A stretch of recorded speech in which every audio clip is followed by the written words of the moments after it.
Lalabas kami ngayon mga kaibigan.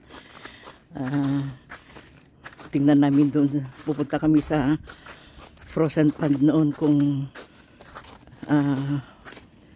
magsimula ng matunaw ang ice sa ibabaw ng tubig ng pond. Ito slippery pa rin na dinadaanan namin.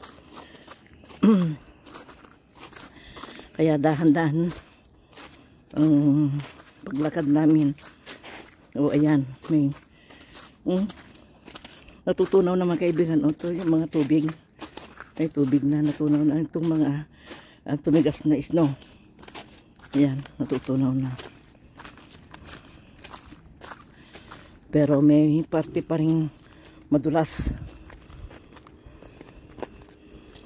Ito yan. Yung napakan ko. Madulas yun. Tingnan natin yung pond. Ayan, madulas. Ngayon, mga kaibigan, ang temperature ngayon ay positive 7 degrees na. Pero feels like positive 4 pa rin. At saka marami pang snow. Kaya malamig pa rin.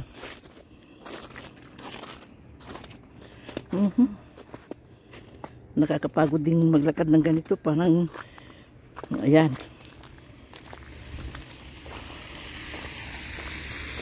Frozen pa rin mga kaibigan. Yung pond. Ayan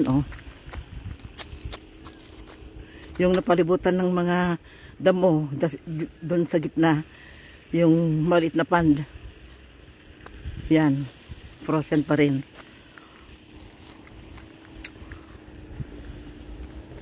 Pero yung mga snow sa bubong ng mga bahay, wala na mga kaibigan, natunaw na. Ayan.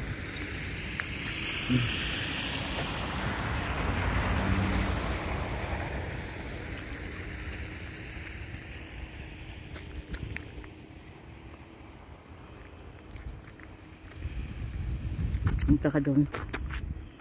Itong mga snow, pag naarawan ang puti, ang gandang tingnan.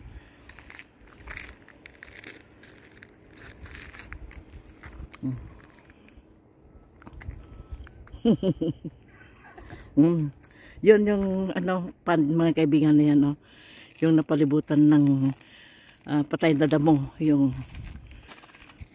tumigas na ay matigas pa rin ang snow sa ibabaw ng tubig. Yung pond frozen, still frozen. Hello. Sige, paano dito din?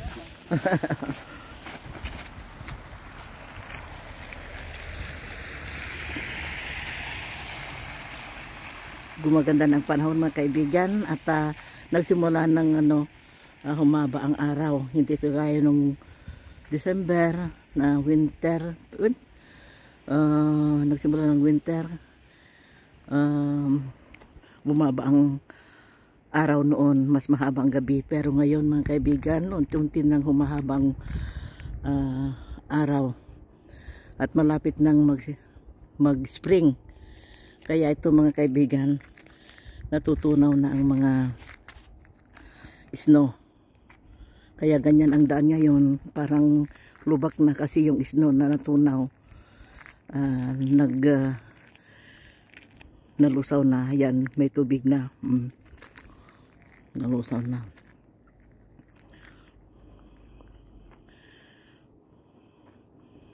Hanggang dito muli mga kaibigan. Maraming salamat sa panonood ninyo. Napunta kami dito. Tingnan namin yung frozen lake kung magsimula ng matunaw. Hindi pa rin. Ayan matigas pa rin yung snow, yung ice sa ibabaw ng tubig. Kaya frozen pa rin. Hanggang dito na mga kaibigan. Maraming salamat sa panonood. Thank you very much. Have a good day.